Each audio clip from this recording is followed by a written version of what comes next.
سال نو چاہے عیسوی ہو یا ہجری ہو، جو وقت گزرتا ہے پھر وہ واپس نہیں آتا، ایام گزر جاتے ہیں اور ان ایام کے گزرنے پر نیو ایئر منانا اور 31 دسمبر کے رات کے 12 بجنے تک انتظار کرنا اور پھر اس موقع پر پٹاخے پھوڑنا اور کیک کاٹنا، جو ایک عیسائی تہوار ہے، رسم ہے، جس میں مسلمان بھی برابر کے شریک ہوتے جا رہے ہیں۔ سال گزرتا ہے تو ہمارا سال گزرنے کے بعد ہمارے ایام زندگی کے کم ہو گئے، اس پر خوشی کے بجائے غم کرنا چاہیے۔ زندگی اللہ کی بہت بڑی نعمت ہے، اس نعمت کے کم ہونے پر افسوس ہونا چاہیے، نعمت کے بڑھوتری پر انسان خوش ہوتا ہے۔ تیرے 20 سال 30 سال 40 سال گزر گئے، اب موت کے قریب اور اللہ کے پاس جانے کی تیاری ہو رہی ہے۔ عبداللہ ابن مسعود رضی اللہ تعالیٰ عنہ صحابی رسول ہیں، ان کا فرمان ہے، وہ کہتے ہیں کہ مجھے کسی چیز پر اتنی ندامت اور شرمندگی نہیں ہوتی۔ ایک دن گزر رہا ہے، سورج غروب ہو رہا ہے، دن ختم ہو رہا ہے، تو مجھے افسوس ہوتا ہے کہ میری زندگی کا ایک دن میرے سے کم ہو گیا اور میں اس دن میں کوئی نیک عمل نہیں کر پایا، تو مجھے اس دن سب سے زیادہ شرمندگی اور ندامت ہوتی۔ ایام میں اور آپ گزار رہے ہیں، صحابہ دیکھیے، دن گزر رہا ہے، کوئی نیک عمل نہیں ہو رہا ہے، نماز چھوٹ رہی ہے، قرآن کی تلاوت چھوٹ رہی ہے، اخلاق اپنا نہیں رہے ہیں، معاملات درست نہیں کر پا رہے ہیں۔ حضرت عبداللہ ابن مسعود فرماتے ہیں کہ مجھے اس دن میں سب سے زیادہ شرمندگی ہوتی۔ میں اور آپ مسلمان ہیں، صحابہ کے نام لیوا ہیں، اللہ کے نبی علیہ السلام سے محبت اور عقیدت ہمارے لیے سعادت کی بات ہے، لیکن صحابہ کی زندگی کس طرح خوشگوار ہو رہی۔ حضرت علی بن المرتضی جو حیدر کرار ہیں، جن کی بہادری اور جن کی ہمت کو کوئی بتا نہیں سکتا، اتنے بہادر صحابی داماد رسول ہیں، وہ فرماتے ہیں کہ ایام جو ہے تمہارے لیے دن جو ہوا کرتے ہیں وہ صحیفے کے مانند ہیں، نیک اعمال سے ان ایام کو دوام بخشو۔ یعنی ایام جیسے جیسے گزر رہے ہیں، اچھے کام کرتے جاؤ، نیکیوں کی طرف قدم بڑھاتے جاؤ اور ان نیکیوں میں دوام ہمیشہ لاؤ، تاکہ یہ کل قیامت کے دن جو گزرے ہوئے دن ہے، خدائے پروردگار کے دربار میں صحیفے بن کر تمہارے لیے بشارت کا اور خوشخبری کا ذریعہ بنے۔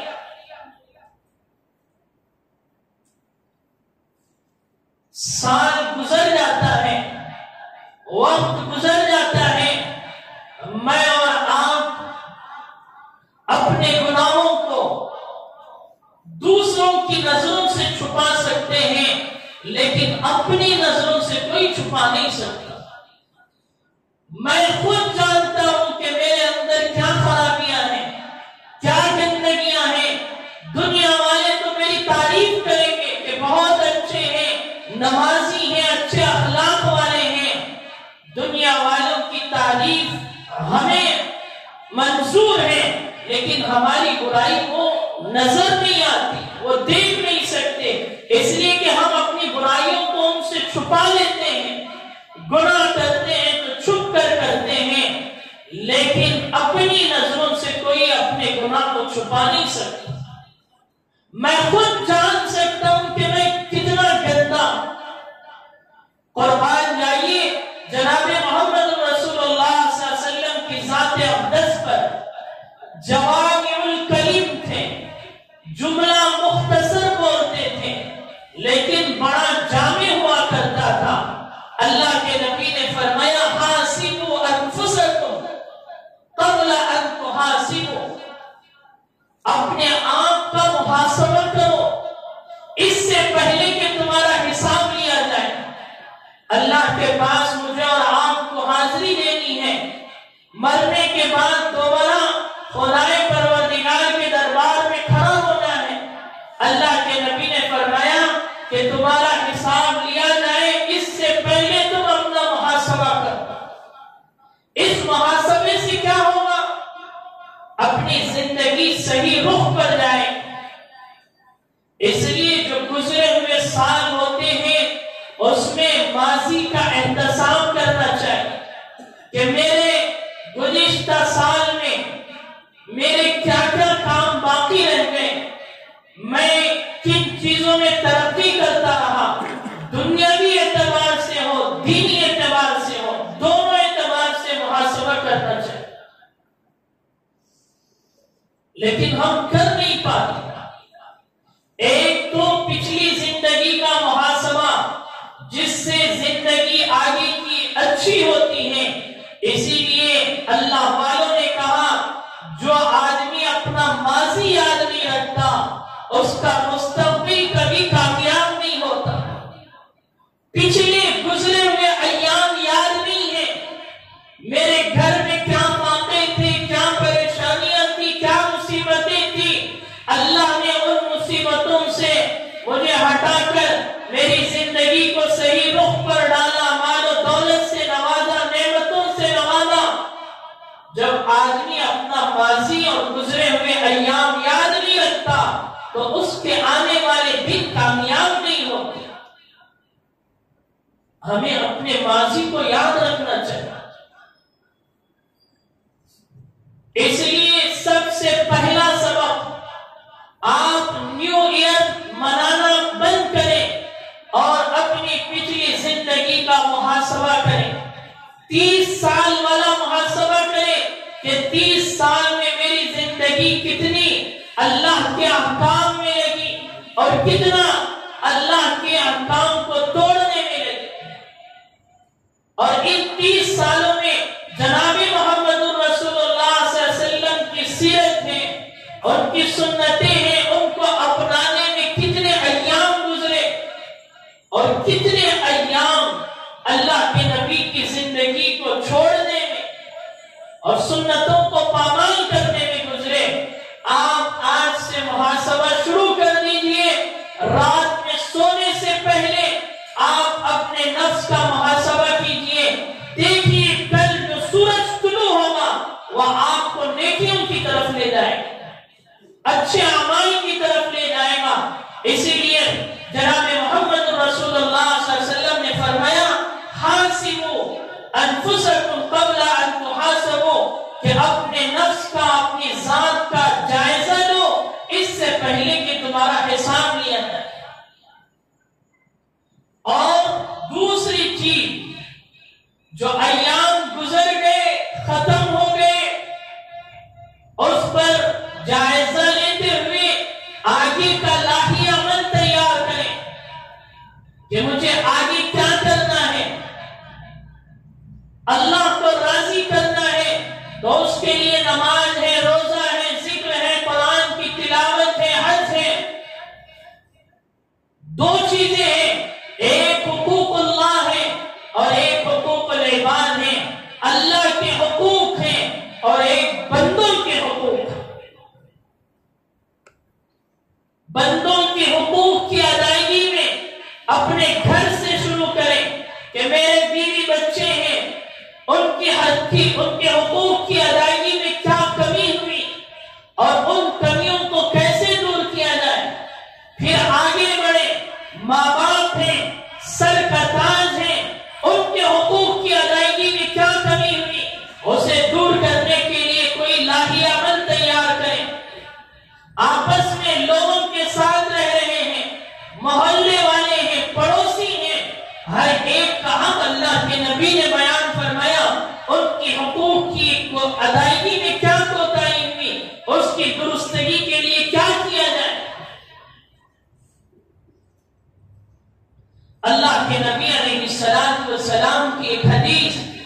مشکات شریف کی ہیں، جملے بڑے مختصر ہیں، لیکن ان جملوں سے اتنی عبرتیں حاصل ہوتی ہیں کہ میں اور آپ اگر اپنا لیں تو ہماری زندگی کامیاب ہو جائے۔ اغتنم خمسا قبل خمس، مشکات شریف کی روایت ہے، اللہ کے نبی نے فرمایا 5 چیزوں سے پہلے غنیمت جانو۔ اب وہ 5 چیزیں کیا ہیں؟ شبابک قبل حرم، جوانی کو اپنی غنیمت جان، بڑھاپے سے پہلے۔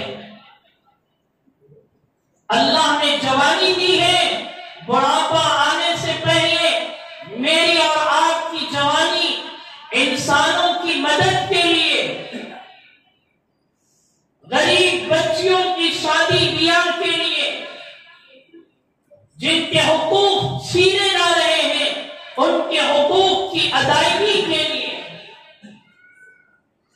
غریبوں کے لیے، ہر ایک کے لیے ہماری جوانی لگنی چاہیے، ورنہ بڑھاپا آئے گا، میں اور آپ افسوس کریں گے کاش ان ایام میں میں ان لوگوں کی مدد کرتا، تعاون کرتا تو میری آخرت بن جائے۔ اللہ کے نبی کا فرمان ہے، ہماری جوانی کہاں لگ رہی ہے؟ راستوں پر، چوراہوں پر، چائے کی دکانوں پر، ایک دوسرے کی غیبت کرتے ہوئے، نوجوان وقت ضائع کرتے ہوئے۔ تعلیم میں کیوں ہمارے نوجوان مسلمان آگے نہیں ہیں؟ ہمارے نوجوانوں کا اکثر وقت راستے اور چوراہوں پر اور ہوٹلوں میں لگتا ہے۔ ہمارے بڑے بھی اس کی زد میں آتے ہیں، کتنا وقت ضائع ہوتا ہے۔ میری اور آپ کی جوانی، کتنے لوگ آپ کے منتظر ہیں کہ کوئی ہے مالدار جو آئے، ہماری بچیوں کے سروں پر ہاتھ رکھے اور ان کے ہاتھوں کو رنگین کرتے ہوئے کسی ایسے نیک انسان کے ساتھ اس کا رشتہ جوڑ دے جس کی زندگی بن جائے۔ جوانی لوگوں کے حقوق ادا کرنے کے لیے، اللہ کی معرفت حاصل کرنے کے لیے، نبی علیہ السلام کا قیمتی نمونہ اور سرمایہ بننے کے لیے ہے۔ دوسری چیز اللہ کے نبی نے فرمائی، وَصِحَّتُكَ قَبْلَ أَنْ سَقَمِ، اپنی صحت کو غنیمت جان، بیماری سے پہلے۔ صحت اللہ کی کتنی بڑی نعمت ہے۔ کرونا کی وبا جس میں میں اور آپ نے اپنی آنکھوں سے دیکھا، کتنے لوگ بھیک مانگتے رہے، تڑپتے رہے، بلکتے رہے، لیکن اس وبا نے، اس بیماری نے ہزاروں لاکھوں کو موت کے گھاٹ اتار دیا اور زمین تلے کر دیا، تو اللہ نے مجھے اور آپ کو محفوظ رکھا۔ اگر اس زد میں میں اور آپ بھی آ جاتے تو دنیا سے بے وفائی ہو جاتی، چھوڑ کر چلے جاتے، لیکن اللہ نے موقع دیا عبرت حاصل کرنے کے لیے کہ بیماری سے پہلے صحت کو غنیمت جانو۔ آپ غور و فکر کریں کہ 30 سال ہیں، 30 سال میں اللہ نے آپ کو بیماری کتنے دن دے رکھی؟ مشکل سے 1 مہینہ 2 مہینے بیمار رہے، باقی سارے ایام تو صحت کے رہے۔ بیماری آنے پر زبان پر اللہ کے تعلق سے غلط باتیں نکل جاتی ہیں اور کیسے کیسے جملے آ جاتے ہیں، لیکن صحت کے اتنے ایام اللہ نے دیے، کبھی اس پر شکر گزاری کا موقع نصیب ہوا؟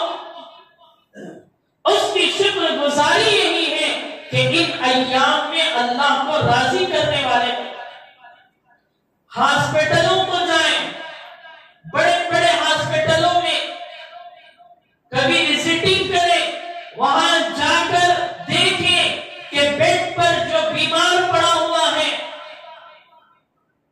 صحت کے لیے کتنا تڑپ رہا ہے، بلک رہا ہے، اس کا دل چاہ رہا ہے اے اللہ مجھے صحت دے دے، میں بھی جمعہ میں جاؤں، تیرے گھر میں جاؤں اور تیرے سامنے سر بسجدہ ہو کر تیرا شکریہ ادا کر۔ لیکن بیماری بھی اللہ کی نعمت دے کر آزماتے ہیں، تو صحت کو غنیمت جانو۔ اکثر یہ دیکھا گیا کہ جب بیمار انسان ہوتا ہے تو پھر اس کا دماغ ٹھکانے میں آتا ہے اور پھر وہ اللہ کو جاننے والا، اپنے نبی کو پہچاننے والا بنتا ہے۔ اس لیے اللہ کے نبی نے فرمایا کہ بیماروں کے پاس جاؤ تو ان کی عیادت کرو، ان کو تسلی دو، ان کو ہمت دو، اچھے جملے کہو تاکہ وہ ہمت سے کھڑے ہوں اور دوبارہ اپنی زندگی کی شروعات نیک اعمال سے کریں۔ تیسری چیز جس کو اللہ کے نبی علیہ السلام نے فرمایا، جو انتہائی اہمیت کی حامل ہے، وَغِنَاكَ قَبْلَ أَنْ فَقَرِ، مالداری کو غنیمت جانو فقیری سے پہلے۔ اللہ نے مال دیا ہے، اللہ کی دین ہے، اپنے بندوں کو نوازتے ہیں، اس مال کو اللہ کے بتائے ہوئے احکام کے مطابق ہمیں لگانا چاہیے۔ کوئی بھوکا ہے، بھوک سے مر رہا ہے، اللہ کے نبی نے فرمایا کہ بھوکے کو کھانا کھلانا اللہ کی رضامندی ہے، اپنے نبی کو راضی کرنے کے مانند ہے۔ کوئی بے شادی شدہ ہے، ان کے لیے شادی کا انتظام کرنا، کسی کے جسم پر کپڑے نہیں ہیں اس کے لیے کپڑوں کا انتظام کرنا، اپنے رشتہ داروں پر ہم جائزہ لیں۔ مالداری اللہ دیتے ہیں لیکن رشتہ دار بھوکے رہتے ہیں، رشتہ داروں کے گھروں میں فاقے رہتے ہیں، اور لوگوں کو دکھلانے کے لیے عام میدانوں میں، اشتہاروں میں، ٹی وی چینلوں میں لوگ خرچ کرتے ہیں کہ لوگ دیکھ کر تعریف کریں، لیکن خود اس کے رشتہ دار فاقے میں ہیں۔ اللہ کے نبی علیہ السلام نے مال کی جو ابتدا کی ہے وہ اپنے رشتہ داروں پر خرچ کر کے کی، اپنے گھر سے شروعات کریں، پھر محلے والے ہیں، علاقے والے ہیں، شہر والے ہیں۔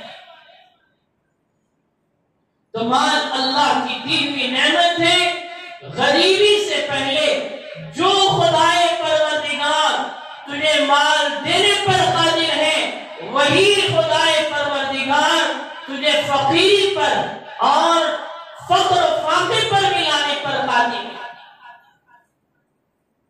نمرود ہے، فرعون ہے، حامان ہے، ان کی زندگیوں کو پڑھ دو، عبرت حاصل ہوگی۔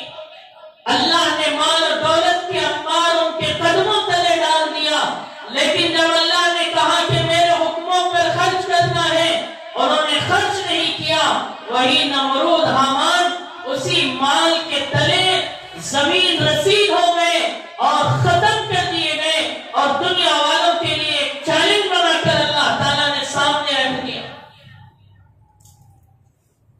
مال آتا ہے تو تکبر پیدا ہوتا ہے۔ فرعون نے کیوں خدائی کا دعویٰ کیا؟ انا ربکم الاعلی۔ علماء نے لکھا اس کی بنیادی وجہ مال و دولت کے انبار تھے۔ جس مال و دولت کی بڑھوتری نے اس کے دل کو اتنا متکبر بنا دیا، اس نے اپنے آپ کو خدا کے سامنے کھڑا کر دیا۔ نعوذ باللہ۔ مال کی کمی ہوتی ہے تو انسان میں عاجزی آتی ہے۔ اللہ کے نبی کے پاس کیا تھے؟ مال چاہتے تو پہاڑ کو سونا بنا لیتے۔ اللہ کے نبی نے کہا نہیں نہیں، مجھے اس مال کی ضرورت نہیں۔ اسی مال کی کمی کی وجہ سے کیا کہہ رہے ہیں؟ ما عبدناک حق معرفتک، اے اللہ جیسے میں تجھے پہچاننا تھا اللہ میں نے نہیں پہچانا۔ دنیا کے سارے لوگ اس نبی کے ایک سجدے کا مقابلہ نہیں کر سکتے، اس کی نماز کی ایک رکعت کا مقابلہ نہیں کر سکتے۔ اتنا اللہ کے سامنے سر بسجدہ ہونے والی ذات، لیکن اپنے خدائے پروردگار سے کیا کہہ رہی ہے؟ ما عبدناک حق عبادتک وما عرفناک حق معرفتک، اے اللہ جیسے میں تیری عبادت کا حق ادا کرنا تھا میں نے ادا نہیں کیا، جیسے میں پہچاننا تھا پہچانا نہیں۔ یہ جملے کیوں نکل رہے ہیں؟ حق ادا کر رہے ہیں، اللہ کو پہچان رہے ہیں، ان کے دل میں عاجزی ہے، اللہ کو منا رہے ہیں۔ تو اس لیے مال اللہ نے دیا ہے، مالداری دی ہے، اس مال کو غنیمت جانے فقیری سے پہلے۔ کتنے بڑے مالدار ہیں، کرونا نے ان کو لاکھوں روپے خرچ کیے لیکن وہ بچا نہیں سکا، نہ ڈاکٹر بچا سکا نہ ان کا مال انہیں بچا سکا۔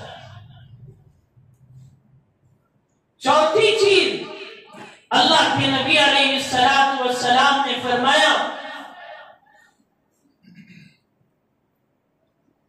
کہ خالی ایام جو ہیں، خالی جو وقت ہے اسے غنیمت جانو مشغولیت سے پہلے۔ ابھی میں اور آپ آج کا دن اپنا جائزہ لیں کہ پہلے کے ایام ان کو اٹھائیں، وہ جو دن گزرے ہوئے ہیں ان ایام سے آگے کے جو دن جس تیزی کے ساتھ بڑھتے جاتے ہیں انسان اتنا مشغول ہوتا چلا جاتا ہے۔ تو جو خالی اوقات ہوتے ہیں اللہ کے نبی فرمائے ان خالی اوقات میں اللہ کو خوب، اللہ کی خوب عبادت کرو، اپنے نبی کی زندگی کو اپناؤ، لوگوں کے حقوق ادا کرو، ہر ایک کے حق کو جانو اور پہچانو۔ کل کا دن اور مشغول ہو جاؤ گے تو پھر اس طرف تمہیں دیکھنے کا موقع نہیں ملے گا۔ خالی ایام میں اللہ کی معرفت حاصل ہوگی تو پھر مصروف رہو گے، اس وقت بھی اپنے رب کو نہیں بھولو گے۔ میں یہ واقعہ بارہا سناتا ہوں۔ جنید بغدادی علیہ الرحمہ ایک راستے سے گزر رہے تھے تو ایک گاہک پر ان کی نظر پڑی، ایک دکان پر، نوجوان ہے، خوبصورت ہے، اور اس کے دکان پر گاہک بڑی تیزی کے ساتھ لگے ہوئے ہیں، خرید و فروخت ہو رہی ہے۔ اللہ کے نیک بندے جو ہوتے ہیں اللہ تعالیٰ ان کو معرفت کے اعلیٰ درجات پر جب رکھتے ہیں تو پھر وہ لوگوں کے چہروں کو دیکھ کر پہچان لیتے ہیں، لوگوں کے دلوں پر ان کی نگاہ پڑتی ہے تو وہ جان جاتے ہیں کہ یہ اللہ سے لو لگائے ہوئے ہیں یا اللہ سے اس کے تعلقات کیا ہیں۔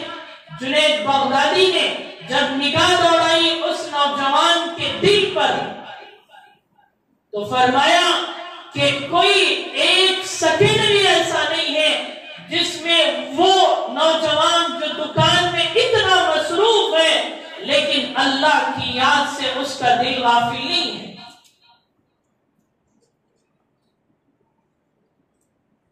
ایسی کیفیت جب اللہ کی معرفت حاصل ہوتی ہے، پیدا ہوتی ہے، تو پھر حکومت کے تخت پر بیٹھ جاؤ اور پھر سیاست میں چلے جاؤ اور جہاں کہیں بھی چلے جاؤ تمہیں اللہ کی یاد اور اللہ کی معرفت تمہیں غلط راستے پر نہیں لے جا سکتی۔ تو یہ چوتھی چیز ہے. پانچویں چیز جو آخری ہے، اللہ کے نبی علیہ الصلوۃ والسلام نے فرمایا حیاتک قبل ان موتک، اپنی زندگی کو غنیمت جانو موت سے پہلے. پتہ نہیں کب کس کی موت آ جائے، کسی کا بھروسہ نہیں. قرآن نے کہا کل نفس ذائقۃ الموت، ہر نفس کو موت کا مزہ چکھنا ہے، اور جب موت آئے گی نہ ایک سیکنڈ آگے نہ پیچھے.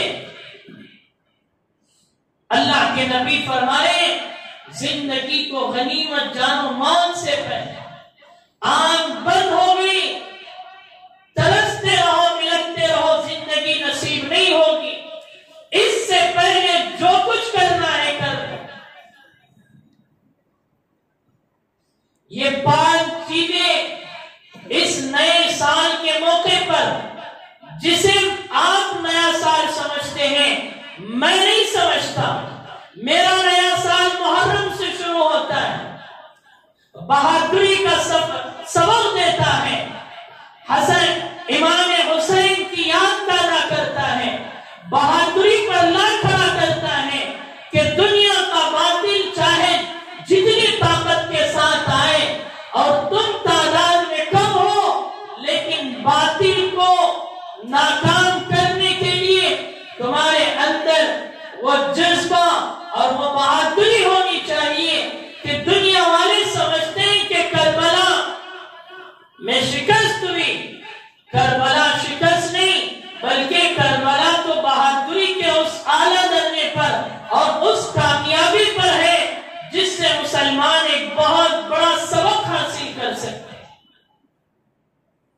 میرا اور آپ کا سال محرم سے شروع ہوتا ہے، بہادری سے شروع ہوتا ہے.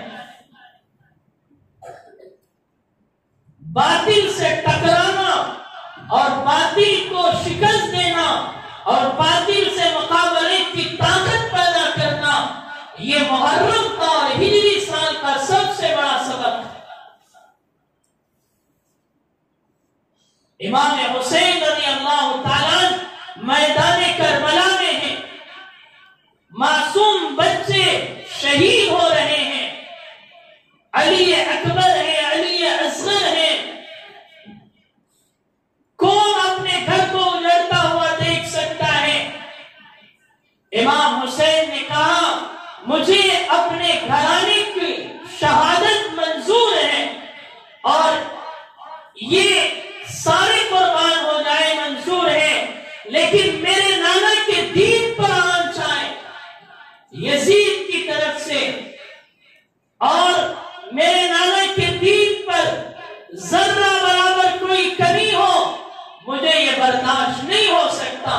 سارے گھرانے کو ختم ہوتے ہوئے اور اپنے آپ کو بھی شہادت کا جام نوش کرواتے ہوئے اس دنیا سے رخصت ہو گئے اور دنیا والوں کو یہ پیغام دے کر چلے گئے کہ ہجری سال بہادری سے شروع ہوتا ہے اور اپنے ایام کی شروعات اللہ کے دین کے لیے، لوگوں کے حقوق کی ادائیگی کے لیے وقف کرنا. امت مسلمہ جن حالات کا شکار ہے، ایسے موقع پر ہمیں چاہیے کہ ہم اپنے ان گزرے ہوئے ایام سے عبرت حاصل کرتے ہوئے آگے آنے والے دنوں میں ایک اچھی اور خوشگوار زندگی گزارنے کا عزم کریں، پکا ارادہ کریں.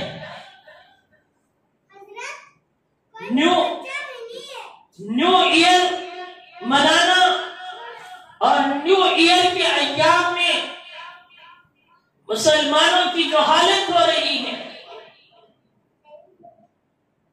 ہمارے سال میں قربانی، شہادت اور ان کے سال میں شراب نوشی، فضول خرچی، پٹاخے اڑائے جائیں، کیک کاٹے جائیں، اور پتہ نہیں اس رات میں کتنا زنا ہوتا ہے، کتنی بدکاری ہوتی ہے. تو جس سال کے شروع میں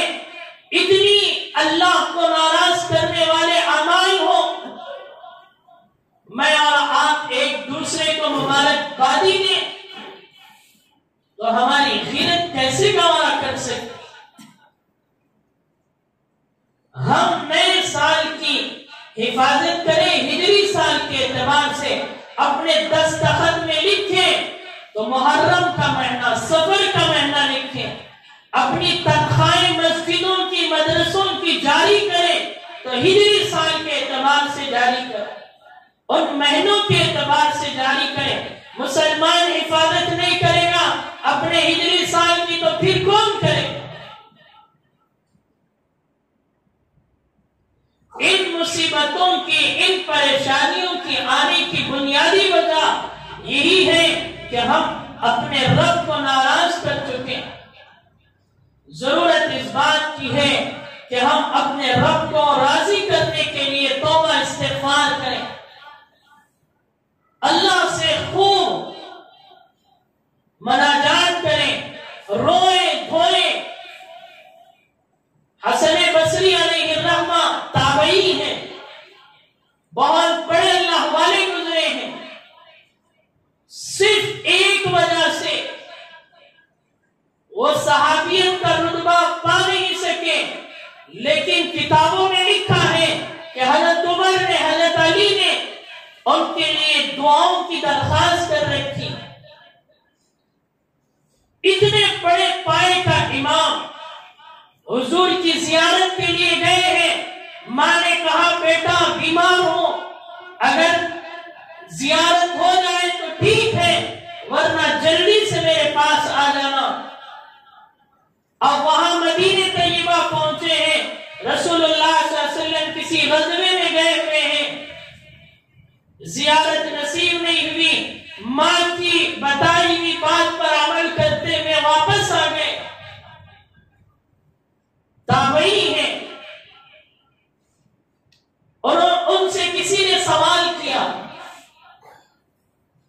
کیا سوال کیا کہ زمین اتنی بوسیدہ ہو چکی ہے کہ آسمان بارش برسانا بند کر دیا ہے، آسمان سے بارش نہیں آ رہی ہے، کیا کیا جائے؟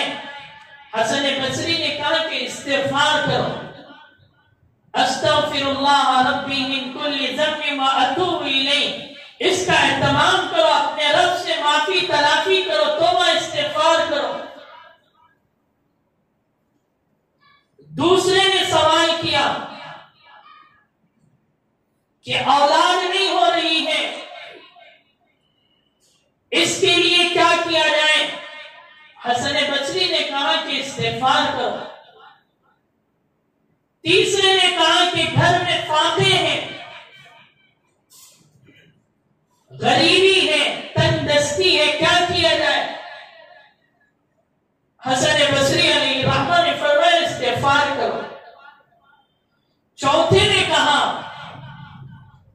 کہ زمین سے پودے اور پھل نکلنا بند ہو گئے ہیں، زمین پھل دینا بند کر دی ہے، کیا کیا جائے؟ حسن بصری نے کہا استغفار کرو۔ سوال کرنے والوں نے سوال کیا کہ ہر چیز کے لیے استغفار، قربان جائیے امام حسن بصری کی ذات اقدس پر، انہوں نے جواب دیا استغفروا ربکم، قرآن کی آیت پیش کر دی جس کو میں نے شروع خطبے میں پڑھا، استغفروا ربکم انہ کان غفارا، اپنے رب سے معافی تلافی کرو، تمہارا رب معاف کرنے والا ہے، اور اس معافی پر تمہیں کیا ملنے والا ہے؟ وَيُرْسِلِ السَّمَاءَ عَلَيْكُمْ مِدْرَارًا، پہلے آدمی کے سوال کا جواب، آسمان سے بارش برسے گی اور کثرت کے ساتھ برسے گی۔ پہلے نے سوال کیا تھا کہ آسمان سے بارش نہیں ہو رہی، استغفار کرو گے تو آسمان سے بارش آئے۔ دوسرے کا کہا وَيُمْدِدْكُمْ بِأَمْوَالٍ، ایک نے سوال کیا تھا کہ مال میں کمی ہے، تنگدستی ہے، گھر کا گزارا نہیں ہو سکتا، اللہ حسن بصری نے فرمایا قرآن کہتا ہے استغفار کرو گے تو مال میں بڑھوتری ہوگی، اضافہ ہوگا، وہ بنی اور بچوں میں بڑھوتری ہوگی، اللہ تعالیٰ اولاد دیں گے۔ تیسرے نے سوال کیا تھا کہ اولاد نہیں ہو رہی، وَيَجْعَلْ لَكُمْ جَنَّاتٍ، چوتھے نے کہا کہ زمین پھل نہیں دے رہی ہے، اللہ فرمائے کہ استغفار کرو گے تو زمین سے پھل اگیں گے اور تمہارے لیے نہریں جاری کی جائے گی۔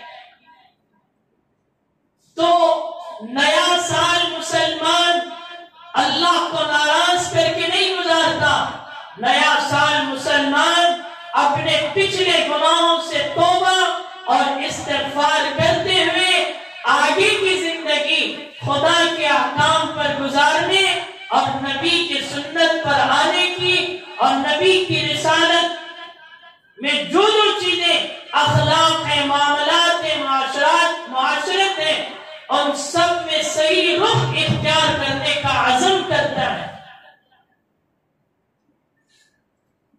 تو آپ تمام حضرات سے گزارش ہے کہ ہم خیروں کے تہذیب میں، طریقہ کار میں اتنے اندھے ہو رہے ہیں اور اتنا اپنانے کی کوشش کر رہے ہیں کہ ہم اپنے پچھلی زندگیوں کو اور اپنے دینی معاملات کو اور دینی رخ کو ختم کر چکے ہیں، بھول چکے ہیں۔ اگر اس رخ میں آنا ہے تو ہمیں اپنی زندگی کا محاسبہ کرنا ہے اور اللہ سے معافی تلافی کرتے ہوئے بندوں کے حقوق کی ادائیگی کی فکر کرنا۔ میں نے گزشتہ جمعہ بھی کہا اللہ کے جو حقوق ہیں، نماز، روزہ، یہ اگر اللہ چاہے اس کا رحم و کرم تو انتہائی بڑا ہوا، لیکن یہ سوچ کر نہ کرے کہ اللہ تو رحیم ہے، نماز نہ پڑھے، وہ چاہے تو معاف کر دے، لیکن بندوں کے حقوق میں کوتاہی ہو رہی ہے تو خدائے پروردگار معاف نہیں کر سکتا۔ اس لیے بندوں کے حقوق کے لیے آگے آئیں اور اپنے آپ میں ہمت اور جذبہ پیدا کریں کہ لوگوں کو دیکھیں کہ ایک دوسرے کے حقوق کی حق تلفی میں کتنے آگے بڑھتے چلے جا رہے ہیں۔ ہماری جائیدادیں ہیں محفوظ نہیں، مسجدوں سے آسانے ہیں اس پر ڈاکے ڈالے جا رہے ہیں کہ یہ آسانے لاؤڈ اسپیکر سے نہ ہو، کئی مسجدوں سے، مسجد کے میناروں سے لاؤڈ اسپیکر نکالے گئے۔ مسلمان کی پہچان ہے اذان، اسلامی شاعر ہے جس سے تمہیں دنیا میں رہنے کی پہچان حاصل ہوتی ہے، مسجدیں تمہاری پہچان ہے، آذانیں تمہاری پہچان ہے، نماز تمہاری پہچان ہے۔ جب یہ ختم ہو جائے گی تو تمہارا وجود ختم ہو جائے گا۔ لیکن مسلمان اپنی تجارتوں میں اتنا مصروف ہے کہ وہ دیکھتا نہیں کہ پیچھے کیا ہو رہا ہے۔ اس لیے ہمیں چاہیے کہ ہم ان چیزوں کے تعلق سے بیدار ہوں، آواز اٹھائیں، لوگوں کو بیدار کریں۔ ہمارے درمیان دو شخصیتیں یہاں پر تشریف رکھتی ہیں جنہوں نے اپنی زندگی کا قیمتی حصہ لوگوں کے حقوق کی ادائیگی کے لیے وقف کر رکھا ہے۔ ہمیں بھی چاہیے کہ ہم بھی اپنی زندگی کو لوگوں کے حقوق کے لیے اور جو حق تلفی حکومت کی طرف سے ہو رہی ہے، خیانت ہو رہی ہو، ہم اس میں آگے بڑھیں اور مسلمانوں کی حقوق کی ادائیگی کے لیے کوشش کریں۔ اللہ مجھے اور آپ کو جو کچھ کہا گیا ہے عمل کی توفیق نصیب فرمائے اور اپنی زندگی میں اسے بروئے کار لانے کی توفیق مرحمت فرمائے۔ آمین وآخر دعوانا ان الحمدللہ رب العالمین۔